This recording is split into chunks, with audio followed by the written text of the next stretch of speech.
ಅದನ್ನ ನಂಬೋದ್ರಿಂದ ಇವತ್ತು ಇಷ್ಟು ಸಕ್ಸಸ್ಫುಲ್ ಆಗಿ ಏನೇ ಅಡೆತಡೆಗಳು ಬಂದ್ರು ಅದ್ರ ಜೊತೆಗೆ ಈ ಸಿನಿಮಾನ ನಾನು ಅವಾಗಿಂದ ಹೇಳ್ತಾ ಇದ್ದೀನಿ, ಇಟ್ ಈಸ್ ನಾಟ್ ಈಸಿ.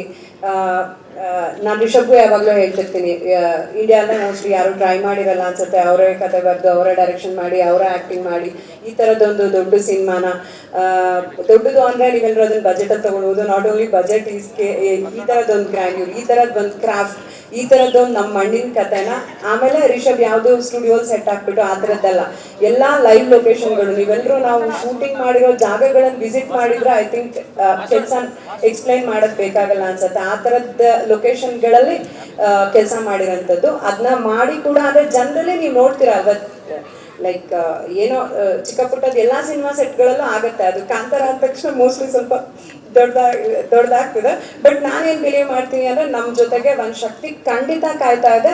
ಇವತ್ತು ಲಾಸ್ಟ್ ಕಾಂತಾರ ಕೂಡ ಈ ಕಾಂತಾರದಲ್ಲೂ ನಾನು ಗುರುವಣ್ಣ ಸಮ್ಟೈಮ್ ಏನಾದರೂ ಕತೆ ವಿಷಯಕ್ಕೆ ಮಾತಾಡ್ಕೊಳ್ತಾ ಇರ್ತೀವಿ.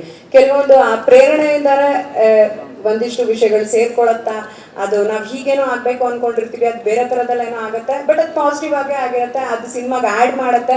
ಅದು ಯಾವುದೇ ವಿಚಾರಗಳಲ್ಲಾಗಿರ್ಬೋದು, ಒಂದು ಕತೆ ವಿಚಾರದಲ್ಲಾಗಿರಲಿ, ಒಂದು ಸೆಟ್ ವಿಚಾರನ, ಒಂದು ಲುಕ್, ಫಾರ್ ಎಕ್ಸಾಂಪಲ್ ಒಂದು ಯಾವುದೋ ಒಂದು ಲುಕ್ ನಾವೇನೋ ಅಂದ್ಕೊಂಡು ಕ್ರಿಯೇಟ್ ಮಾಡೋದಕ್ಕೆ ಹೋಗ್ತೀವಿ, ಅದು ಇನ್ನೊಂದೇನೋ ಆಗುತ್ತೆ. ಸೊ ನಾನು ಬಿಲೀವ್ ಮಾಡ್ತೀನಿ ಅದನ್ನು ಅದು ಹೀಗೆ ಆಗ್ಬೇಕಂತಿತ್ತು, ಸೊ ಅದು ಚೆನ್ನಾಗೇ ಆಗಿದೆ ಅಂತ. ಸೊ ಆ ಥರದಲ್ಲಿ ಐ ಥಿಂಕ್ ಆ ಶಕ್ತಿ ನಮ್ಮನ್ನು ಕಾಯ್ತಾ ಇದೆ. ಅದರಿಂದ ಈ ಸಿನಿಮಾ ಮಾಡ್ಕೊಂಡು ನಿಮ್ಮ ಮುಂದೆ ಬರ್ತಾ ಇದ್ದೀವಿ.